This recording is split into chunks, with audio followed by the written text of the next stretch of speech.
Hello everyone, welcome back to our podcast. Jadi pada kesempatan kali ini gue ditemani oleh dua teman gue nih. Di sebelah kanan gue ada siapa? Jose. Dan di sebelah kiri gue ada Flora. Dan gue sendiri adalah Raja. Sebelum kita bahas nih tentang kasus-kasus bullying nih, sesuai dengan judul podcast kita ya, gue mau nanya kabarnya nih, kabar-kabar mereka pada minggu-minggu ini. Gimana sih kabar kalian? Kalau gue puji Tuhan hari ini kabar gue baik banget. Nah, kalau kabar lu gimana nih? Gue juga, gue baik-baik aja. Gak ada yang mau nanya kabar gue nih. Apa kabar aja? Aja gimana kabarnya? Kalau gue sih agak sedikit stres pada minggu-minggu ini. Kenapa? Stres? Kenapa tuh kok bisa? Karena minggu ini tuh minggu pekan ATS, apalagi ATS MTK, gue stres banget gila. Oh iya sih. Bener. Aduh pusing banget sumpah pas ngerjain tuh. Kalau lu Iya, gimana? bener. Pusing nggak pas ATS? Gue ATS mungkin paling pusing cuman di fisika doang sih. Kalau yang lain gue masih Gua bisa setuju. buat handle sih. Fisika juga bikin stres. Iya. Kalau yang ini, Duh, gue pusing semuanya. nah jadi contoh ya yang kayak gini nih. Kok bisa? Penonton Butox gak ada yang Iya. semalas dia nih. Sorry guys. Nah daripada kita lama-lama nih pengenalan dan nanya-nanya kabarnya, tapi gue juga mau nanya nih kabar-kabar kalian yang nonton nih. Gimana sih kabar kalian? Kalian bisa jawab kabar kalian di komen ya. Kita bakal baca-bacain juga kok. Nah, setelah itu kita mau lanjut nih ke inti pembicaraan kita. Bully. Nah, oke.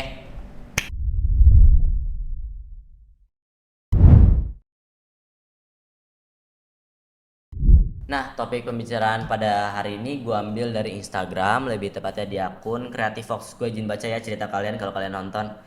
Siswa umur 8 tahun di Gresik alami kebutaan usai kena bully dicolok pakai tusukan bakso oleh kakak kelasnya sendiri. Gila, Gila. masih 8 tahun. Iya. Terus siapa yang nusuk? Dicoloknya pakai tusuk bakso. Oh, Iya. Iya. Kayak aneh banget gak sih? Iya. Tapi tusuk bakso lo tau kan? Itu dia ujungnya tuh tajam gitu, Iya. lancip. Lu bisa bayangin gak sih? Lu lagi jalan terus sakit kan, ditusuk. Iya. Gua ngebayangin aja tuh ngilu banget. Mm-mm. Itu yang nusuk siapa tuh? Kakak kelasnya sendiri, ini masih SD loh yang nyolok. Gila, anak SD. Iya. Anak SD udah seberani Bulinya. ini. Gimana nanti di SMA? Ngebunuh apa ya? Jangan Gue SD dong. masih main gambaran tuh yang tepok-tepok ini. Gue masih main dulu sama teman-teman gue. Oh ini gimana? Nah ini nusuk juga nih lagi. Nggak dong, nggak Oh, dong. nggak. Nggak boleh. Nah, Kronologisnya tuh gimana tuh? Kok bisa sampai ke tusuk? yang gue baca di sini kronologisnya tuh kejadian ini, btw kejadian ini dilakukannya pas 17 Agustus, hari kemerdekaan negara kita sendiri. Malah Tahun ini. iya tahun ini. Oh, Gila. kayak perayaan gitu. Baru dong. Iya baru-baru ini. Makanya hari kemerdekaan sendiri malah ada kasus yang memalukan kayak gini. Malu-maluin banget gak sih? Mm-mm. Nah, kejadiannya tuh pas 17-an Agustus kan ada lomba tuh biasanya di sekolah-sekolah kan. Nah, pas ada lomba itu di lapangan, si korbannya ini tuh lagi jalan gitu, terus ditarik kakak kelasnya tuh ke lorong. Terus pelakunya ini kayak minta uang ke korbannya buat jajan, kayak malakin gitu lah. Biasalah di sekolah-sekolah pasti ada juga yang kayak gitu. Nah, si korban ini kayak nolak gitu, dia nggak punya uang karena yang diketahuinya bahwa si korban ini udah dipalak sama kakak kelasnya tuh kurang lebih selama setahun, dari dia kelas 1 SD sampai kelas 2 SD ini. Gila, wajar aja dia nolak. Udah setahun anjir dipalakin. Gue juga pasti ngelakuin hal yang sama kok. Terus karena kesal gitu kayaknya kakak kelasnya tuh langsung nusuk mata adik kelasnya ini, korban ini. Sampai kayak masih keluar air. Awalnya tuh kayak nggak langsung buta, Nggak langsung keluar darah gitu. nggak langsung keluar darah, kayak masih keluar air biasa. Cuma gue ngebayangin kayak ditusuk mata ya pakai, aduh Oh bro, Iya. gila banget. bukan ya? Ngilu dikit sini gua. Nah terus si korbannya itu kayak awalnya tuh masih kayak ngelap-ngelap gitu karena penglihatannya tuh masih lumayan jelas, jadi nggak langsung buta gitu. Terus setelah pulang ke rumah si korban ini kayak mulai ngeluh ke orang tuanya, kayak matanya tuh sakit terus keluar air terus. Setelah itu orang tuanya tuh kayak datang ke rumah sakit, terus kayak konsultasi ke dokter, lalu dokter tuh bilang mata kanan sebelah anaknya tuh akan buta permanen. Lalu besoknya memang benar buta permanen. Gila. Karena sarafnya tuh ada yang rusak gara-gara ketusuk gitu. Masih kelas 2 SD udah buta permanen gara-gara dibully. Sumpah. Iya kasian banget. Terus dia Kasian kayak banget. kalau ngelanjutin pendidikannya kayak gimana dia di sekolah? Gimana belajarnya? Pasti sulit banget, apalagi cari kerja sekarang kan susah. Iya masa depannya juga. Iya. Terus yang kayak yang bikin netizen marah tuh karena kejadian ini tuh nggak ada kejelasannya gitu, pelakunya diapain. Karena kan bapaknya tuh kayak ngadukan ke polisi. Terus polisinya tuh datang ke sekolah minta rekaman CCTV kayak buat bukti lah.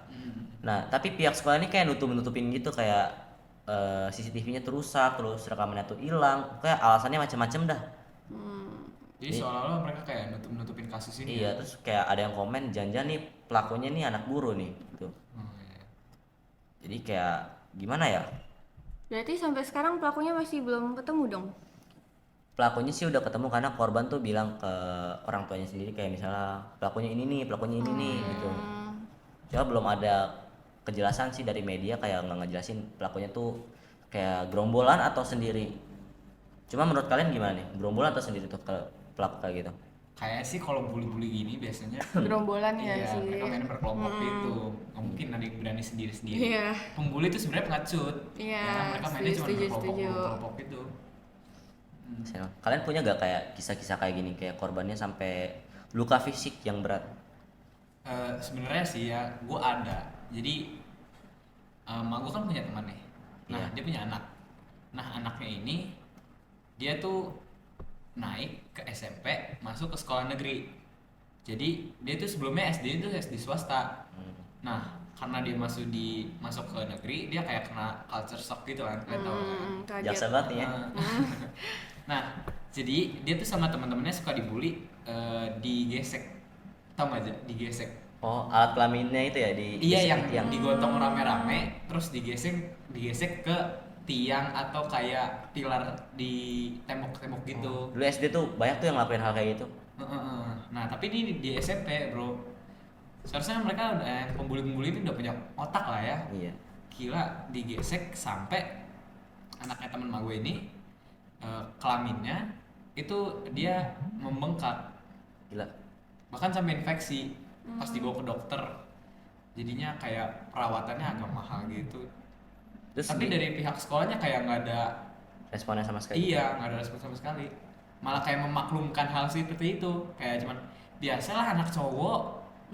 Nah, itu tuh salah satu ya kenapa bully itu jadi gampang banget ada di sekitar kita karena para penanggung jawab tuh kayak menormalisasikan Iya. bully gitu kayak ya elah ini mah bercandaan. Kalau tuh apa ya? Dampak yang diterima korban tuh besar banget. Iya benar. Kalau lu ada gak cerita kayak gitu? Gue sih nggak ada ya kalau tentang fisik-fisik kayak gitu. Cuman gue kaget banget. Sekarang tuh banyak banget nggak sih kasus-kasus bullying yang di sekolah? Kayak parah-parah banget lagi. Udah nggak aneh bahkan dari kalangan anak kecil pun sampai orang dewasa tuh udah kayak hal yang normal gila melakukan kekerasan fisik dibully gitu. Terus mereka tuh kebiasaannya takut buat ngomong, buat cerita ke Iya, orang tua.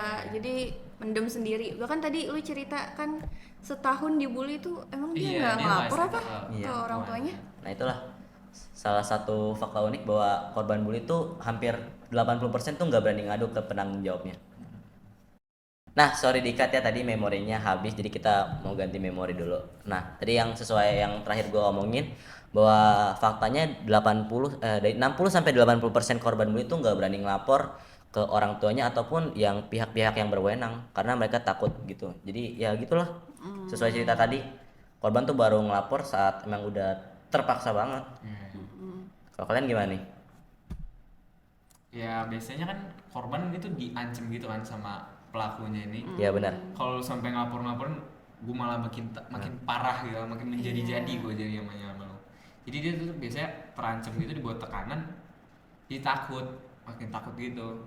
Ini dia nggak berani ngomong. Kalau sebenarnya kalau dia udah berani speak up ya, ngomong, ngelaporin, mungkin si pelakunya ini malah nggak bakalan berani lagi buat kayak gitu-gitu. Apalagi gue sering lihat di TikTok gitu kayak apa korban-korban bullying yang misalnya ininya bekas dipukul, bengkak ataupun memar gitu di area tubuhnya. Mereka tuh datang ke rumah misalnya ditanya orang tuanya kenapa nak, pasti mereka jawabnya kayak bekas luka jatuh. Iya, jatuh. Bohong mulu ya. Ya itu bohong. Nutup-nutupin. Karena mereka tuh justru mereka lebih takut ngelapor sih dibanding dengan rasa sakit yang mereka terima. Gitu sih. Oke. Terus ada kasus apa lagi nih? Itu doang lah. Kalau untuk saat ini kita bahas kasus itu dulu ya teman-teman. Nah, kalau kalian yang pengen tahu kasus-kasus yang bakal kita bahas selanjutnya, tetap stay aja di Instagram kita karena kita bakal beritahu informasi-informasi lebih lanjut dan Oh ya, untuk sekali lagi kita ngingetin nih kayak episode kemarin bahwa bagi kalian yang mau cerita tentang pengalaman kalian, pengalaman bully, nggak perlu bully deh, apa aja yang kalian mau ungkapkan di hati kalian, bisa kalian chat IG kami, bakal kami jaga juga kerahasiaannya. Kita bakal cari solusi yang terbaik untuk sama-sama kan. IG-nya tuh apa? IG-nya apa tuh IG-nya Kak Flora? Nanti kita taruh di sini ya guys. Iya, di sini. Jangan Butox lupa ID. follow ya guys. Butox ID. Nah, terima kasih, dadah.